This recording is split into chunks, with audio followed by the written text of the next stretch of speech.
नमस्कार, मैं मनमोहन मिश्र। दोस्तों, एक बार फिर आप लोगों के बीच काफी गंभीर, खतरनाक और विस्फोटक मुद्दे को लेकर के। मेरे दोस्त, सबसे बड़ी बात कि क्या अब भी आपके पास कुछ बचा है जिसे नरेंद्र मोदी बेच सकें? तो सवाल बनता है कि अब क्या बेचेंगे मोदी? दिल थाम के बैठिए, सुन करके हार्ट अटैक आ सकता है। यह कमजोर दिलों के लिए मेरी चेतावनी है, और खास करके स्पेशली मोदी भक्तों के लिए जो मोदी का इंजेक्शन लिए हैं, मर रहे हैं अटैक से। सुन करके भी अटैक आ सकता है। ठीक है, मैं डराना नहीं चाहता, डरने की कोई बात नहीं है, क्योंकि अब मोदी का वक्त खत्म हो चुका है, मोदी के जाने का समय आ चुका है। मोदी अब भी अपने प्रयास में हैं कि देश का बचा खुचा भी बेच लें, बेचकर जेब भर लें, लेकिन शायद अब वो सफल नहीं हो पा रहे हैं। आपने देखा, संसद में वक्फ बोर्ड बिल भी वापस लेना पड़ा या कमेटी को भेजना पड़ा विचार करने के लिए, पास नहीं करवा पाए। आपने यह भी देखा कि ब्रॉडकास्टिंग बिल चुपके से लाए थे, आपका, इस देश के यूट्यूबरों का, इस देश के सोशल मीडिया की आवाज दबाने के लिए, वो भी चुपचाप उसी तरह से वापस ले लिए। आपने ये भी देखा, अभी मेरे ख्याल से 1-2 दिन की ही घटना है कि लैटरल एंट्री के जरिए, यानी पिछले दरवाजे से उच्च पदों पर, आईएएस पास करके जिन पदों पर लोग बैठते हैं, देश को चलाते हैं, उच्च पदों पर पिछले दरवाजे से अडानी के चपरासियों को जो भर्ती कर रहे थे इन 4-5 सालों में, 18 से लेकर अब तक, वो 45 सीटों को भरने की कोशिश में वांट निकाले, उसे वापस लेना पड़ा, नहीं कर पाए। देश, आप, विपक्ष, सब मिलकर के नरेंद्र मोदी को पूरी तरह से पंगु बना चुके हैं, और नरेंद्र मोदी का हाल आप देख रहे हैं। कहने का मतलब यह है मेरे दोस्त कि आप डरिए मत। मैंने कहा भले ही कि दिल थाम कर बैठिए, कोई जरूरत नहीं है, क्योंकि नरेंद्र मोदी अब दिल थाम कर बैठे। नरेंद्र मोदी दिल थाम कर खिसक लें। अब इसका समय आ गया है। हमारे और आपके दिल थामने का जरूरत का समय नहीं है, निकल चुका है। पनौती आपके सर से धीरे धीरे खिसक करके नीचे आ रही है, शायद कंधों तक पहुंच गई होगी। अब थोड़ा सा झटका देंगे तो नीचे गिर जाएगी। ये आपके ऊपर है। तो मेरे दोस्त, आप, एक और बात जो मैं आपसे बताना चाहता हूं, जिसे मैं अपनी टैगलाइन में लिखा है कि एक और अडानी डील पक्की हो चुकी है। लगता है ऐसा, प्रयास जारी है, कोशिश कर रहे हैं नरेंद्र मोदी। जाते जाते कुछ तो माल कमा लो, कुछ तो बेच डालो। अब बेचने की बारी किसकी है? आपकी पढ़ाई लिखाई, यानी आपकी शिक्षा, यानी जेएनयू बेचने की तैयारी चल रही है। सोशल मीडिया के जरिए विशेष डिटेल्स में आपको समाचार मिल रहे होंगे। अगर आप तक पहुंचाने की कोशिश लोग कर रहे हैं, लोगों तक ये बात पहुंच चुकी है, जान चुके हैं कि जेएनयू भी बेचने की कोशिश में, प्रयास में लग गए हैं नरेंद्र मोदी। और आप जानते हैं किसको बेचेंगे? अडानी के सिवा नरेंद्र मोदी किसी को कुछ क्या बेचेंगे, आप समझ सकते हैं। हां, हो सकता है कोई और उनका गुजराती माफिया, और भी बहुत से दोस्त हैं, उनमें से किसी को बेच दें, लेकिन बेचेंगे अडानी को, क्योंकि ये मुफ्त का माल है। बाप का माल समझ करके बेचते रहे हैं। कैसे बाप का माल? क्योंकि बैंक से लोन दिलवा देंगे अडानी को, अडानी जेएनयू खरीद लेगा, ठीक है, और बाद में बैंक का लोन माफ कर देंगे, यानी मुफ्त में अडानी को बेच देंगे। यानी जेएनयू की बारी अब है बिकने की। जेएनयू को आप समझते हैं, जेएनयू के बारे में आप जानते हैं। जेएनयू, हम समझते हैं, दुनिया भर में एक स्थान रखता है शिक्षण संस्थान में, और वही नरेंद्र मोदी को चुभती है, क्योंकि नरेंद्र मोदी गंवार हैं, अनपढ़ हैं, वो किसी को पढ़ने कैसे दे सकते हैं? आपने देखा, शिक्षा का बजट काटते काटते हम समझते हैं जीरो पर पहुंचा देंगे। पढ़िए, और आप पढ़ेंगे क्या? 5 किलो अनाज से आपका पेट भर रहा है कि नहीं, ये तो आप जानते होंगे। और जो लोग 5 किलो अनाज के लिए लाइन में खड़े होकर अपना समय काट रहे हैं, वो अपने बच्चों को कहां से पढ़ा सकेंगे? फिलहाल जेएनयू में आम आदमी, गरीब और उनको वजीफा वगैरह के जरिए वो वहां दाखिल होते हैं, पढ़ते हैं, सरकारी सहयोग से, सरकारी मदद के जरिए। अब ऐसा कुछ नहीं हो पाएगा क्योंकि अब उसके जेएनयू के मालिक भी अडानी होंगे। कहने का मतलब, आप सावधान रहिए, दिल थाम कर इंतजार कीजिए नरेंद्र मोदी के जाने का। जाते जाते नरेंद्र मोदी क्या क्या बेचेंगे, इस पर आप नजर लगाए रखिए, क्योंकि कब क्या बेच दें और दूसरे दिन आपको सुनने को मिले कि आपका घर ही बेच दिया, आप घर से ही बेदखल हो गए, हो सकता है और होगा।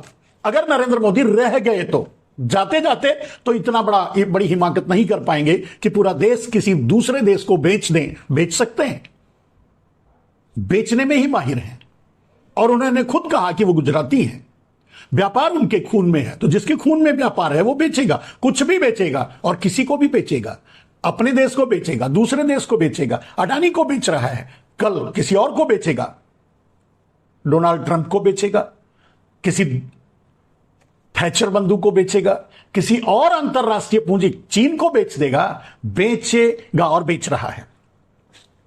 तो मेरे दोस्त, बेचने से आगे बढ़कर के एक और बात करते हैं जो आज की सबसे बड़ी समस्या आपको देखने को मिली। आज भारत बंद था और बंद पूरी तरह सफल रहा। इसकी उम्मीद कम से कम नरेंद्र मोदी और भारतीय जनता पार्टी ने नहीं की थी।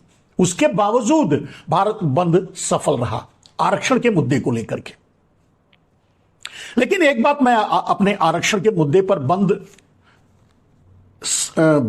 भारत बंद की सफलता की शुभकामना उनको देना चाहता हूं जिन्होंने इसे ऑर्गेनाइज किया और कम से कम सरकार को सोचने पर, यानी मोदी या गुजरात लॉबी को सोचने पर मजबूर किया कि अब उनके बस का नहीं रहा कि वो जो चाहें वो कर लेंगे, आरक्षण को खत्म कर देंगे, मिटा देंगे, वगैरह वगैरह वगैरह। आप जानते हैं यह बहुत बड़ी जीत है उन लोगों की जिन्होंने बंद का आह्वान किया और उन लोगों की जिन्होंने इस बंद में शामिल रहे।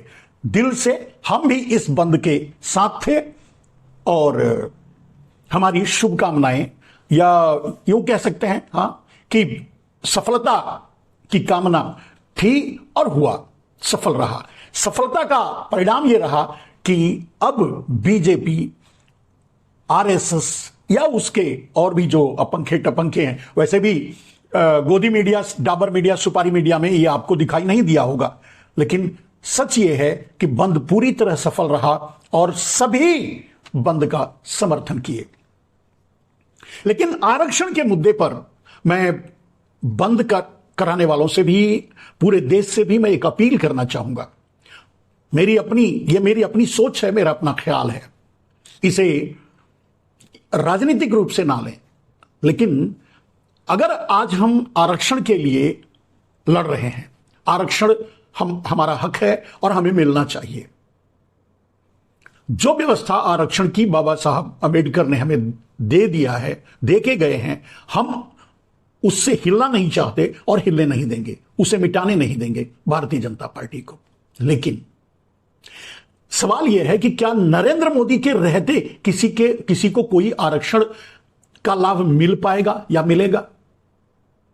सबसे बड़ी बात कि नरेंद्र मोदी क्योंकि नरेंद्र मोदी, अभी आपने देखा लैटरल एंट्री के जरिए, यानी पिछले दरवाजे से अडानी के चपरासियों को सचिव बना रहे थे, आईएएस के पदों पर बिठा रहे थे।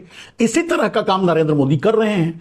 जहां जहां आरक्षण के जरिए हमारे अपने दलितों, वंचितों, पीड़ितों, आदिवासियों को जो लाभ पहुंच सकता है, उन सारे लाभ के संस्थानों को तो नरेंद्र मोदी ने अडानी को बेच दिया। रेलवे हुआ, सबसे ज्यादा लोग रेलवे में हुआ, सेना में हुआ, इन सब जगहों पर जहां जहां सरकारी इंस्टीट्यूशन में, सरकारी संस्थानों में, स्वास्थ्य व्यवस्था में, शिक्षा व्यवस्था में या संचार व्यवस्था में या फिर इंफ्रास्ट्रक्चरल व्यवस्था में, जहां जहां लोगों को आरक्षण के जरिए हमारे भाइयों को लाभ मिल रहा था, वो सब कुछ नरेंद्र मोदी ने टेंडरिंग कर दी। आज छोटे से छोटे सरकारी ऑफिसों में आप देखिए, चाहे कारपोरेशन से लेकर के मंत्रालय तक, सब जगह टेंडरिंग व्यवस्था है। यानी पिछले दरवाजे से लोगों को संविदा पे दे देना, टेंडर पे दे देना, और वो अपने तरीके से उसको चलाते हैं। या कहने का अर्थ यह है मेरे दोस्त कि आरक्षण हमारा हक है, हमारे पास है और रहेगा। नरेंद्र मोदी उससे मिटा नहीं पाएंगे, लेकिन हमारा हक जो है उससे ही नरेंद्र मोदी लूट ले रहे हैं, बेच दे रहे हैं, और हम नरेंद्र मोदी को कुछ नहीं कह पा रहे हैं। जो आज इतनी बड़ी जनसंख्या में आंदोलन को सफल बनाए आरक्षण के लिए, उनसे मेरी करबद्ध प्रार्थना है कि आप इसी तरह नरेंद्र मोदी के खिलाफ, अडानी के खिलाफ आंदोलन कीजिए, उनको हटाने के खिलाफ आंदोलन कीजिए, उनसे इस्तीफा मांगने के लिए आंदोलन कीजिए। क्योंकि अडानी है जब तक, मोदी है जब तक, अडानी है तब तक। अडानी है तो मोदी है। अगर मोदी इस्तीफा नहीं देते हैं, अगर मोदी हटते नहीं हैं, अगर मोदी सत्ता में बने हैं, तो आपको आरक्षण का अधिकार रहेगा, लेकिन मिलेगा नहीं। कहने का मतलब यह है कि आपको अडानी और मोदी, यानी मोडानी को इस देश से हटाना पड़ेगा, भगाना पड़ेगा, या कम से कम राजनीति से मिटाना पड़ेगा। तभी आपका जो आरक्षण है वो सुरक्षित रहेगा, वरना आप उसमें कोई कानूनी बदलाव तो नहीं करने देंगे आंदोलन करके। जैसे आज आपने आंदोलन किया, जैसे आज आपने बंद को सफल बनाया, कानूनी बदलाव तो नहीं करने देंगे, लेकिन गैर कानूनी तरीके से जब वो सारी संस्थान ही बेच देंगे जहां से आपको आरक्षण का लाभ मिलेगा, तो आपको मिलेगा क्या?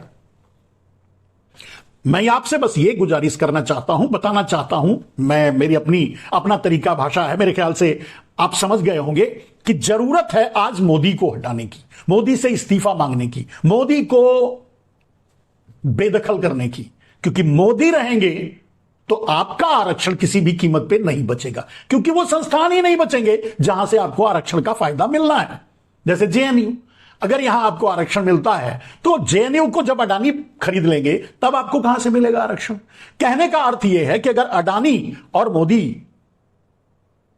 को भगाने के लिए एक जन आंदोलन नहीं करते हैं, आप सड़कों पर नहीं उतरते हैं, जैसे आज आरक्षण का विरोध करने के लिए उतरे हैं, तब तक आपका आरक्षण सुरक्षित नहीं है। यानी देश सुरक्षित नहीं है, यानी संविधान सुरक्षित नहीं है, आप सुरक्षित नहीं है। कब क्या बेच डालेगा नरेंद्र मोदी, इसका अंदाजा भी आप नहीं लगा पाएंगे। आप समझ गए मेरा अपना ख्याल, मेरा अपना विचार जो आप तक मैंने पहुंचाया। मोदी है तो मुमकिन है आप आरक्षण की व्यवस्था बचा लेंगे, लेकिन आरक्षण जहां आपको मिलना है वो जगह ही नहीं रहेगा, वो जगह ही बिक जाएगा। नरेंद्र मोदी रहा तो जरूरी है नरेंद्र मोदी का जाना, इस पर आप विचार कीजिएगा। आगे कल से ही अगर आंदोलन कर सकते हैं, आज से ही इसमें अगर लग जाते हैं तो लगिए, आंदोलन कीजिए और मोदी को भगाइए, मोदी को हटाइए। आरक्षण की व्यवस्था बचाने से कुछ नहीं होगा, आरक्षण के संस्थान बचाना जरूरी है जहां आपको फायदा मिल सकता है उस आरक्षण के जरिए, उस व्यवस्था के जरिए।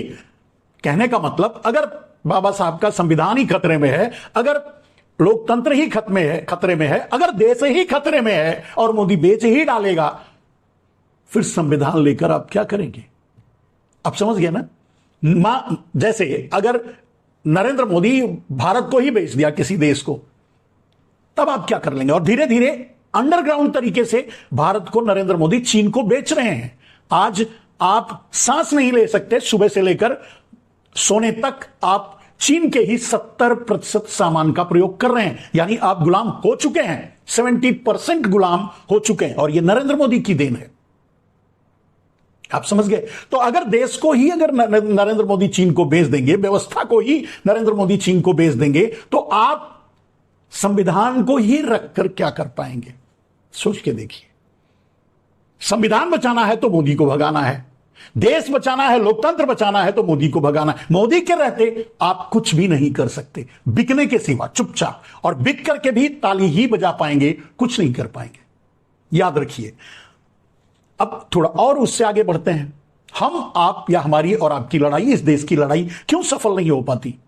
क्योंकि चंपई सोरेन जैसे व्यक्तिगत हितों के लिए, उन्हें उनका मुख्यमंत्री का पद छीन गया तो वो पार्टी को ही बर्बाद करने के लिए निकल पड़े। ऐसे देश के देशद्रोहियों के बल पर ही मुगल और अंग्रेज यहां शासन करते रहे, ऐसे ही चंपई सोरेन जैसे लोगों के बल पे।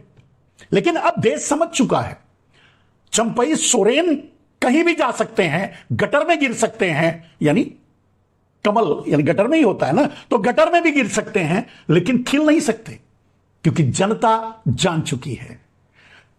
मोदी के पास जाकर के लोग एक बार वॉशिंग मशीन में धुल करके, पट्टा बांध करके सामने खड़े तो हो सकते हैं, लेकिन जनता उन्हें ऐसी जगह भेजेगी जहां से वो फिर आएंगे भी नहीं, आ ही नहीं पाएंगे। आप देख लेना आगे, हेमंत बिश्व शर्मा और शिंदे, पवार, ऐसे बहुत से लोग हैं जिनका परिणाम आपको अभी सामने दिख रहा है, नजर आ रहा है और होगा। तो मेरे दोस्त, चंपई सोरेन जैसे लोगों से भी देश को बचाने की जरूरत है, ऐसे लोगों को समझने की जरूरत है। आपका आदमी है, आप आदिवासी हैं तो वो आदिवासी है, इस नाम पे आज वोट देने की जरूरत नहीं। आप अगर राष्ट्रवादी हैं तो राष्ट्र के नाम पर वोट दीजिए। मेरे दोस्त, दो बातें जो मुख्य रूप से आज आपके सामने मैंने रखी। पहली बात तो आरक्षण को लेकर के, कि अगर आप आरक्षण को बचाना चाहते हैं, अपने हकों को बचाना चाहते हैं, तो सबसे पहले आपको मोदी को भगाना होगा। और अगर आप मोदी को भगाने में सफल होते हैं तो आप देश भी बचा लेंगे, आरक्षण भी बचा लेंगे, अपनी नौकरियां, अपने संस्थान भी बचा लेंगे। वहीं तभी तो आपको नौकरी या जो आरक्षण के लाभ है मिलेंगे, वरना कहां से मिलेंगे, कहां आप उसको ढूंढेंगे? आपने आरक्षण को लेकर उसका फायदा लेने किसके पास जाएंगे? अडानी के पास। कहने का मतलब आपकी जिम्मेदारी है, आप ध्यान से सोचिए, देखिए, लड़ना कहां है। शायद पीछे से, मैं जहां तक समझता हूं, शायद पीछे से नरेंद्र मोदी जैसे शातिर लोग ये कोशिश में भी होंगे कि ये पिछड़े, दलित सब आरक्षण के नाम पर बाहर निकलें, लड़ें और शोर मचाएं, और फिर वो आपकी बात मान लें, भाई हम कुछ नहीं बदलने वाले हैं, हम तो आपके साथ खड़े हैं, और आप उनके बहकावे में आ जाएं और फिर से उन्हें वोट दे दें, फिर से वो सत्ता में आ जाए, फिर से वो सरकार बना ले पूर्ण बहुमत से, जैसे पहले थे 10 साल जैसे अराजकता चलाई फिर से। यानी ठगी की कोशिश अभी जारी है नरेंद्र मोदी की। आप बहकिए मत। मैं नहीं समझता कि देश में कोई मुद्दा बाकी है। अगर मैं समझ रहा हूं, जो मैं बताना चाहता हूं, जो मैं कहना चाहता हूं, वो ये है कि देश में कोई मुद्दा बाकी नहीं है नरेंद्र मोदी के अलावा। देश में कोई समस्या नहीं है नरेंद्र मोदी के अलावा। देश पर कोई खतरा नहीं है नरेंद्र मोदी के अलावा। देश पर कोई पनौती नहीं है नरेंद्र मोदी के अलावा। नरेंद्र मोदी को भगाइए, नरेंद्र मोदी से निपट लीजिए, सारी समस्याएं अपने आप दूर हो जाएंगी। मूल बात यही मैं कहना चाहता था और वो आप तक मैंने पहुंचा दिया।